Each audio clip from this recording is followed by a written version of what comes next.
Dear Editor-in-Chief, I am writing to you from Port Said at the entrance of the Suez Canal. On board the boat, we have met Professor Sophocles Sarcophagus, an eminent Egyptologist. Well, an Egyptologist, who invited us to join him in the exploration of Pharaoh Kiosk's tomb in the middle of the desert.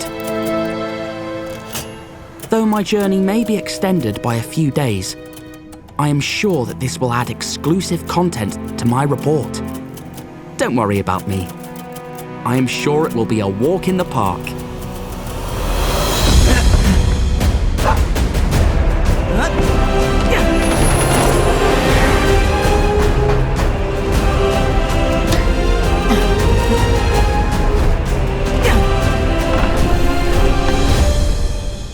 I shall keep you posted.